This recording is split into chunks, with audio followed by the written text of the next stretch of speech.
This is Pet Life Radio. Let's talk pets. It's Oh Behave with Arden Moore, the show that teaches you how to have harmony in the household with your pets. Join Arden as she travels coast to coast to help millions better understand why cats and dogs do what they do. Get the latest scoop on famous faces, their perfectly pampered pets, and who's walking who in Rin Tin Tinseltown. From famous pet experts and best-selling authors to television and movie stars, you'll get the latest buzz from wagging tongues and tails, garner great pet tips, and have a doggone fur-flying fun time. So get ready for the pause and applause as we unleash your Oh Behave host, America's pet edutainer, Arden Moore. Welcome to the Oh Behave show on Pet Life Radio. I'm your host, Arden Moore. Hey, give me a capital P for play for your cat. Yeah, purposeful play works a cat's brain and gives a cat's body a great workout.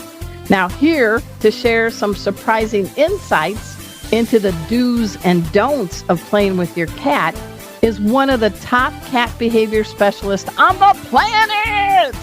Please welcome to our show, Dr. Rachel Geller. Welcome to the show, Dr. Rachel. Thank you, Arden. It's awesome to be here with you. You know what? It's habit forming these kitty and doggy puns I do. I really am so glad you could be back on the show.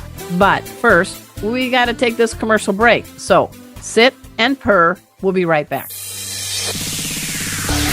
Time for a pause. 4 furry ones, actually. Sit and stay. Oh Behave will be right back. Kitty Poo Club reinvented the litter box. No more scrubbing that stinky plastic tray. Or worrying, oh my God, do my guests smell that? No cleaning, no scrubbing, no more stink. You are going to love it. Your cats are going to love it. Go to kittypooclub.com and when you order, save 30% on your first auto ship. Visit kittypooclub.com, use code MEOW30 at checkout, and join the club, the Kitty Poo Club. Let's talk pets on PetLifeRadio.com. Oh Behave is back with more tail-wagging ways to achieve harmony in the household with your pets. Now back to your fetching host, America's pet edutainer, Arden Moore. Welcome back to the Oh Behave show on Pet Life Radio. I'm your host, Arden Moore. Our special guest today is one of the country's top cat experts, Dr. Rachel Geller. There's a lot of things that are mysteries with our feline friends, but I do know, as you recently did a beautiful presentation getting into play, and people will say, well, just throw a toy across the room, but that's not working, is it? Yeah, I work with so many people who say to me, my cat doesn't play. I'll suggest your cat really needs more play. Well, my cat doesn't play. She's fat. She's lazy. She doesn't like to play. Well, throwing a solo toy onto the carpet, digging into that big basket of toys that you have sitting in your living room and throwing one of those onto the floor is really not play from your cat's perspective. When you just throw a solo toy on the floor, you're expecting the cat to be both the predator and the prey at the same time, which is not very realistic in terms of trying to simulate a hunt for your cat. So, yes. Throwing a solo toy on the floor is not what I mean when I say to people, play with your cat. So here you go. What is the golden rule of cat play? So the golden rule of cat play is to simulate a hunt. So many people don't realize that the goal is your cat needs to be on a hunt. And a hunt includes a sequence. There's a hunting sequence. And that sequence is hunt, eat, and then have a nice, well-earned, delightful little nap. So sort of hunt, eat, relax. Hunt, eat, contentment. Hunt, eat, sleep. I want to come back as a cat then. Hunt, eat, relax. That's kind of cool. All right. It's a good life, but we need to provide our cats with this good life. And so many of us don't do that. People maybe don't realize, and they just throw up excuses, not throw up hairballs, but throw up excuses, like, hey, my cat's too old. My cat really isn't into toys. My cat's too fat. My cat just wants to sleep all day. Good luck, Dr. Rachel. How do you diplomatically get people into the zone to let them know your cat really may dig play? Yeah, that is a very good question because people have already decided my cat doesn't like to play.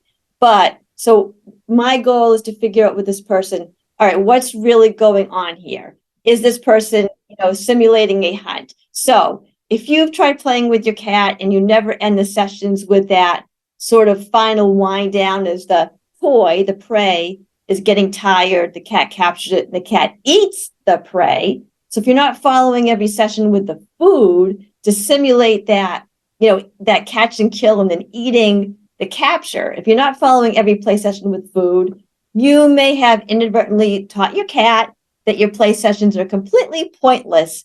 And so now your cat is not going to participate in them because all you're doing is frustrating your cat.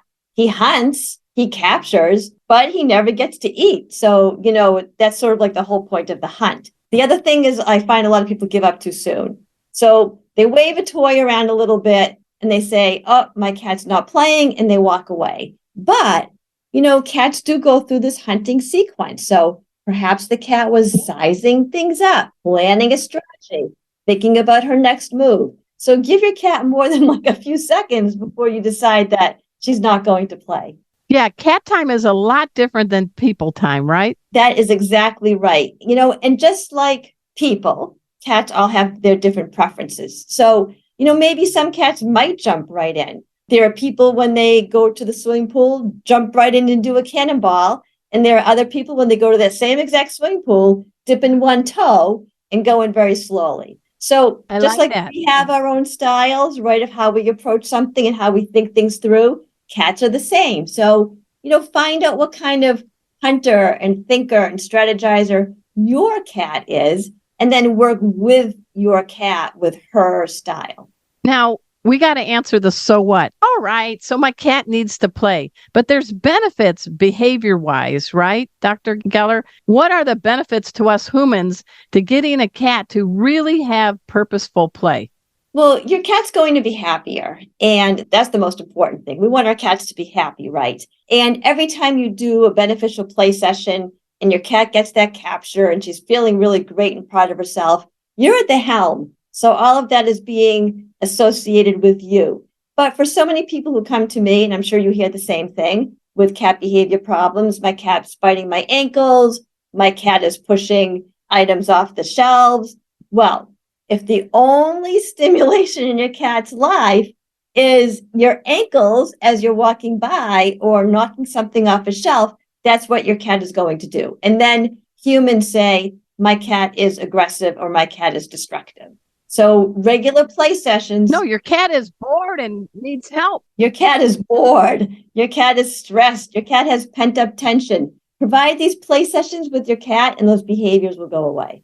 And notice you bravely have breakable, beautiful cat figurines on a shelf behind you. So that must mean it's working in your household. Yes, I play with my cats regularly with a fishing pole or wand type toy. That is the best way to play with your cat because you can really manipulate the toy to resemble prey. And yes, so as you can see, I'm not fearful of my cats finding stimulation in other ways because I'm stimulating them in a beneficial way.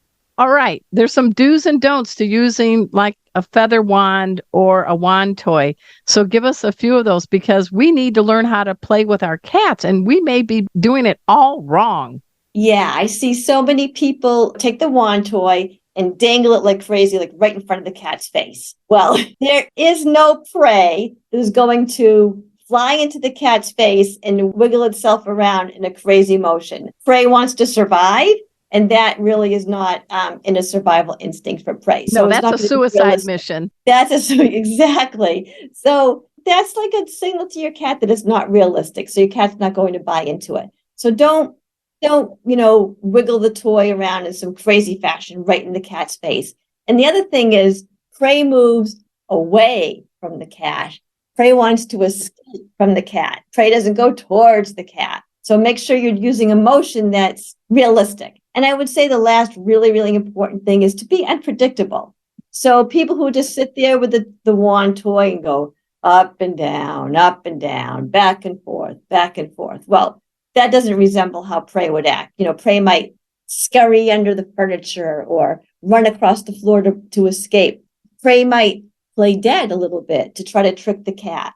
So think about, all the different ways prey may act and really try to simulate that during your play session. You know, you've given me a whole new way of playing with my tabbies, including pet safety cat Casey, because I see his eyes light up when we're doing a game, and I have yet to ever dangle it right under his nose. I make him come to it, but sometimes they get that butt up in the air and they do that little wiggle. What's all that about? Yeah, so that's actually a good sign because that, wiggle butt is usually sort of like a warm up for the cat. So, before we go out on a run, we may walk a little bit or limber up our limbs. The cat is doing the same thing. He's kind of warming up his muscles, making sure he has that good traction. So he's getting ready for that pounce, which is what you want. So that's a good sign if you have a cat who does that. And don't worry if you don't, right? They all have their own different styles. But if you have a cat who does that. Get the butt in the air like I really care because I'm playing. Yes, he's getting locked in there. So that's a really, really good thing. Hey, everyone, we're speaking with Dr. Rachel Geller. We're going to take a quick break. And when we come back, we're going to talk about how to effectively kind of end a play. You would be if you're a real prey. And then we're also going to cover some good things and some things never to use when you're doing a play session. So you all know the drill. Sit and purr. We'll be right back. Time for a walk on the red carpet, of course. Oh Behave will be back in a flash right after these messages. Kitty Poo Club reinvented the litter box. No more scrubbing that stinky plastic tray. Or worrying, oh my God, do my guests smell that?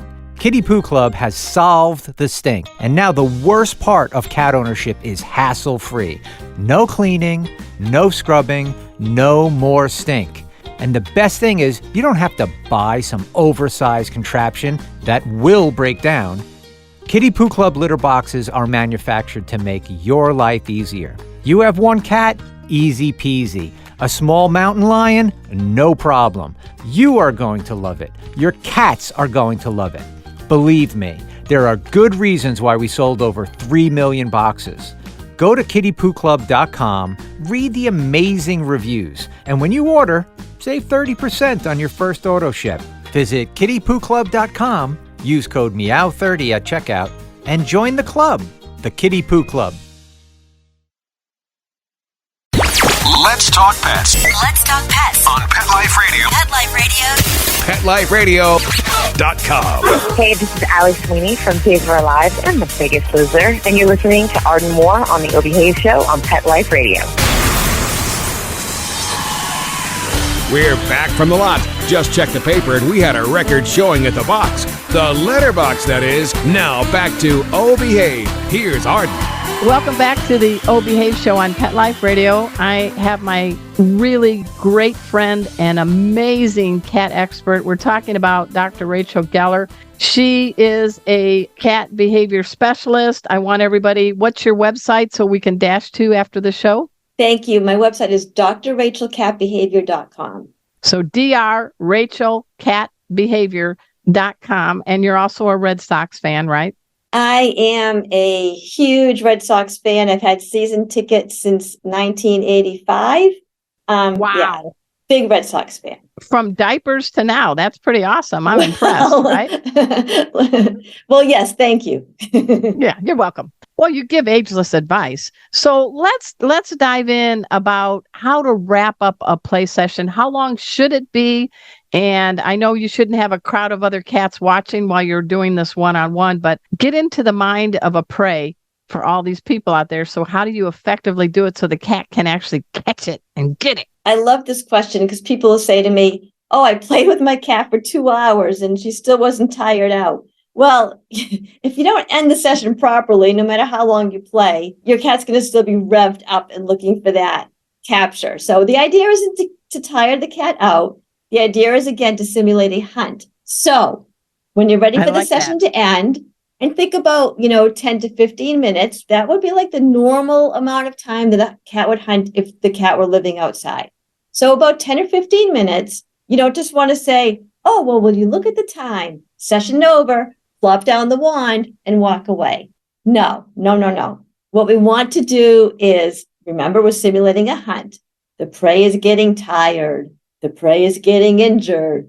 Ray is dying. So slowly wind the game down, slow it down, and let your cat have that last one final super duper juicy capture.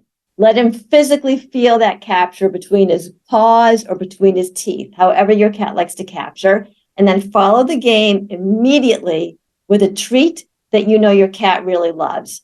If your cat's on a special diet, it can be a portion of the cat's regular meal. It can be the prescription food. It can be any type of food that, your cat enjoys. It can be some yummy, super duper treat that you reserve for the play sessions, but follow that final capture with the food. Now your cat has completed the hunting sequence. The food is a natural signal to the cat that the hunting sequence has been completed. He feels good. He's a proud conqueror. He's king of his castle. She's queen of her territory. Feeling great. Feel good chemicals being released. You're part of the game. And now she's ready for a well-earned nap. So, for all of those problems that people talk about, aggression, biting, if you redirect to play, it's a positive way of solving that problem. And now that need is satisfied and the cat is calmed down. So let's get into the brain. What's happening? What's the hormone situation when you play with a purpose effectively and get that kitty to feel like he or she's a hunter? Yes, you're releasing all those feel-good endorphins, those feel-good chemicals. So I'm a big runner. Probably your listeners don't realize this, but I've actually run and finished 11 Boston marathons. I love it. Sneaker. So, nice and job. I feel great, right? When I'm running, I'm getting all those chemicals going in my brain. I'm feeling super duper. Your cat's the same way. So think of something that you like, that you enjoy. When you're doing it, you're really feeling good. You're feeling satisfied. You're feeling rewarded. This is how your cat feels after that final capture and food. He's completed that hunting sequence and he's really feeling good. He's feeling good about his home. He's feeling good about his abilities. He's feeling good about doing it with you. It's just a win-win situation all the way around. You can take scared cats and make them less anxious. You can take sad cats and make them happy, all through interactive play. So we also tease the readers that you like things like a wand toy or a feather wand. So give us the skinny on purposeful play when it comes to things that do's and don'ts. Food puzzles, laser toys. I know what you're going to say, but you need to say it. You're the expert and people need to listen because we don't want to frustrate our cats. We don't. I am a big fan of the fishing pole or wand type toy because I said you can really manipulate it to resemble prey. And there are so many different types on the market that you can really match the toy to your cat's style. So, it's simple. Observe your cat. See what your cat naturally likes to do. Some cats like to run after bugs. So, find a toy that maybe has a smaller thing at the end that will entice a cat that enjoys bugs. Some cats are always looking up at the birds. That's the cat that might like a feather toy. My huge big no-no is the laser pointer. So laser pointers were developed for PowerPoint presentations in the office, and that is where they should stay. Why did somebody cross that line and frustrate cats? I mean, I could see PowerPoint, but I'm a cat. I'm like, what? So what's going on? That's a bad thing, right? I think somebody at one point, made the dog go around and saw the cat going crazy and assumed that the cat enjoyed it. But just think of everything we just talked about. There's no capture. Your poor cat is pointlessly chasing this little red dot that can never be captured. He can never feel that physical capture between his paws. He can never feel that physical capture between his teeth. It's an unwinnable game for the cat.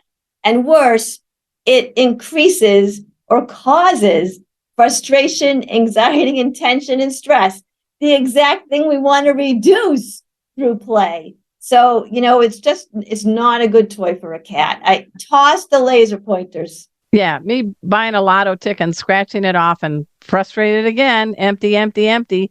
I wish we could get rid of balls of yarn with kitten pictures. As a pet first aid instructor, why do you have a picture of a kitten next to a ball of yarn that's choking and linear? And then the same with you, right? Laser tags. I would love to do a video going through like the pet supply store and tossing everything that they sell that are really not very good for cats, but then they probably would never let me in again. But laser pointers is a good example. I'll go with you. So let's flip it. A lot of cats, I know Dr. Liz Bales came up with a little feeder that looks like a mouse, and there's other things. What about food puzzles and feeders? What's your take on them? I'm a huge fan of puzzle feeders. So even I can't play with my cat 24/7. And even I cannot always be available. You're going to the Red Sox game or you're lacing up for a marathon. Imagine? Right. So puzzle feeders are a terrific way for cats to be able to simulate that hunt without you there. And so for people who don't know, a puzzle feeder is a type of a cat toy where the cat has to overcome some challenge or manipulate the toy in some way or figure out some puzzle. And when they get it right, a piece of food is doled out. And they're fun, and cats really enjoy it. And they come in every, level of difficulty, style that would match your cat. If you have a super duper clever cat, I have those people who tell me that their cat figures out how to open a door. That cat may need a more complex toy. If you have a cat who's a little more shy, maybe, and not as assertive, they may want a simpler toy. But really, they come in every shape and style. There's a toy for every budget. If you're a DIYer and you're on a budget, you can take like a paper towel roll or a toilet paper roll, pinch the ends, cut some holes into it, put some food, and voila, you have a puzzle feeder. So you don't have to spend a lot of money on these items, and you will really make your cat very happy with, again, this positive form of stimulation. I mean, we're living in a good age. I think cats are starting to get a little spotlight on them. I'm being an optimist. But there's a lot of cats, I think, over age 10, maybe even as high as 90%, I've heard in some studies, that have some degree of arthritis, or they may have a little kitty dementia, but they still deserve and need to play.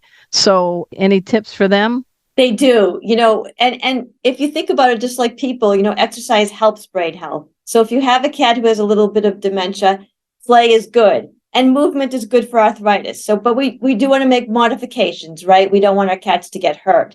So, the cat who's getting older and arthritic, stick with playing on the ground. Stick to ground hunting types of games, and stick with puzzle feeders that roll easily. They don't need a lot of work to be manipulated. So the ones that have a little more holes in them, so the food gets doled out easier, and maybe just a touch of the paw will set it rolling. So there are all kinds of, ways to accommodate for cats who are for older, arthritic, overweight. Yes. Now, some people are into high tech, and I have one of those flapping fish. I think you've heard of them.